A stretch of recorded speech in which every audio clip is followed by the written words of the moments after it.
जो है वो सारे जो है वो हमने प्रैक्टिकल मेथड्स किए थे। अब हम जो है वो थ्योरेटिकल मेथड करेंगे। थ्योरेटिकल मेथड में हमारे पास नर्स इक्वेशन आती है। नर्स इक्वेशन को समझने के लिए हमें रिवर्सिबल सेल को समझना पड़ेगा। रिवर्सिबल सेल क्या होता है? रिवर्सिबल सेल क्या होता है? जिसके अंदर जो है हमारे पास इनफाइनाइटली स्मॉल करंट, मतलब कि ऐसा सेल जिसके अंदर कंटिन्यूसली एक स्मॉल इनफाइनाइट करंट जो है वो फ्लो करता रहे, इसकी वजह से हम इसको कह सकते हैं कि ये in the state of equilibrium है।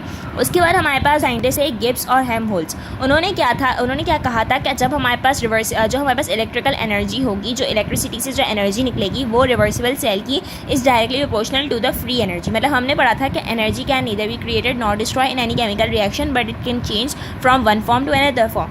तो हमारे पास गिब्स एंड हेल्महोल्ट्ज ने यही कहा था कि जो हमारे पास इलेक्ट्रिकल एनर्जी, इलेक्ट्रिसिटी से जो एनर्जी प्रोड्यूस होती है वो एक रिवर्सिबल सेल की, रिवर्सिबल सेल क्या होता है? जिसके अंदर कंटिन्यूसली एक infinite small amount of current जो है वो प्रोड्यूस होता रहे, वो डायरेक्टली प्रोपोर्शनल होगी फ्री एनर्जी की। और उसके बाद उन्होंने फॉर्मूला क्या दे दिया? डेल्टा जी, मतलब change in free energy is equals to minus NFE। N क्या शो कर रहा है? नंबर ऑफ इलेक्ट्रॉन्स, एफ क्या फेरेडेज कांस्टेंट, ई क्या शो कर रहा है? EMF।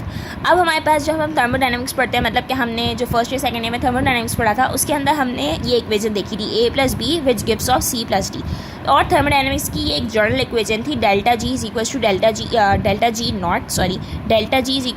Ji not plus RT ln J। ये हमें इक्वेशन जो है वो याद करनी है, जिसमें जो हमारे पास डेल्टा जी जो है वो ये change in free energy show कर रहा है, R जो है वो हमारे पास जनरल गैस कांस्टेंट है, T absolute temperature in kelvin है, ln जो है वो नेचुरल लॉग है, J जो है वो एक्टिविटी कोफिशिएंट है। ये चीज़ हमें याद करनी पड़ेगी। सिर्फ इतनी बात याद रखनी है कि हमारे पास हेल्महोल्ट्ज ने क्या कहा था कि इलेक्ट्रिकल एनर्जी डायरेक्टली प्रोपोर्शनल होती है चेंज इन फ्री एनर्जी के, उसका फॉर्मूला ये है, और थर्मोडायनेमिक्स की इक्वेशन हमारे पास ये है। अगर हमें ये दोनों चीज़ें याद होंगी तो इसकी डेरिवेशन करना आसान है। ठीक है, अब हम इसकी डेरिवेशन पे आते हैं। डेरिवेशन पे देखो, delta G is equals to delta G not plus RT ln J। ये वही बात है जो हमने यहाँ पे लिखी। ठीक है, डेल्टा जी यहाँ पे मैंने क्या बताया था? NFE होगा, तो डेल्टा जी की जगह हमने क्या लिखा? NFE minus NFE plus minus NFT not RT ln। अब J क्या है? हमारे पास कंसनट्रेशन। हमने हमेशा क्या पढ़ा था? कंसनट्रेशन क्या होती है? प्रोडक्ट अपॉन रिएक्टेंट, यही पढ़ा था हमने। तो यहाँ पे हमारे पास जो है वो प्रोडक्ट ये है, तो C और D इस वजह से आया, और A और B रिएक्टेंट है, इस वजह से हमारे पास यहाँ पे A और B आया। उसके बाद हमने क्या करना है? हमने इसके अंदर से E निकालना है। E क्यों निकालना है? क्योंकि हमने पढ़ा था कि हमने EMF को डिटरमाइन करने के 3 मेथड्स हैं। तो हमें इसके अंदर हमने प्रैक्टिकल मेथड्स तो कर लिया, अब हम थ्योरेटिकल मेथड करें। तो थ्योरेटिकल मेथड में हमें क्या चाहिए? EMF चाहिए।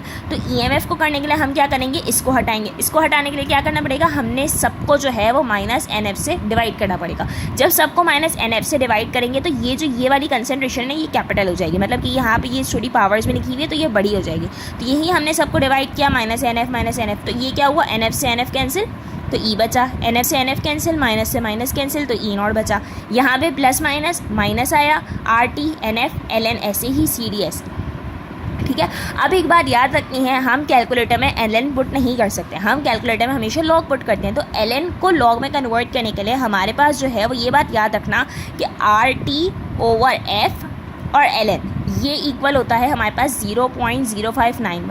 अगर हम 0.0591 यूज़ कर रहे हैं तो ये ln नहीं आएगा, यहाँ पे क्या आएगा? लॉग आएगा। ये बात याद रखना है। और RT और F की जगह हमने क्या कर दिया? 0.0591। ठीक है, E नॉट RT/F की जगह हमने क्या लगाया?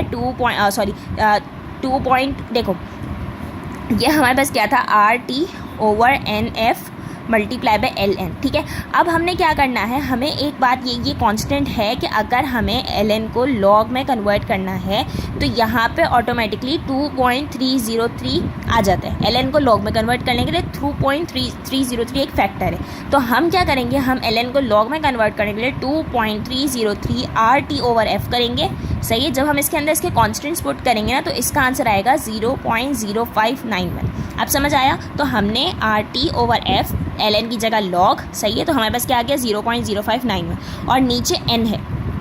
सही है, अब n अगर हमारे पास 1 होगा तो हम ये n नहीं लिखेंगे, खाली 0.0591 लिख देंगे। सही है, उसके बाद log आया, CD, इस तरीके से हमारे पास इक्वेशन सॉल्व हो गई। अब नर्स इक्वेशन की एक और अलग टाइप क्या है? जैसे यहाँ पे मैंने J लिखा था, सही है, J लिखा था, तो फॉर एग्जाम्पल हमारे पास Q आ गया। अब बोला कि नर्स इक्वेशन की अनदर टाइप की आप इक्वेशन ड्राइव करो, तो हम क्या करेंगे? वही ऊपर वाला delta G is equal to delta G not plus RT ln, और J की जगह हमने क्या लिख दिया? Q लिख दिया। सही है, ये वही सॉल्व किया, NFE वही सब वही है, बस सिर्फ इसकी जगह क्या आ गया? ये जो ये कंसनट्रेशन है इसकी जगह हमने सिर्फ क्यू लिख दिया और इसके बाद वही 0.0591 upon N log Q. L N R T और एफ की जगह क्या आ गया 0.0591 और लॉग क्यू हो गया। इस तरीके से हमने जो है इसको ड्राइव कर लिया।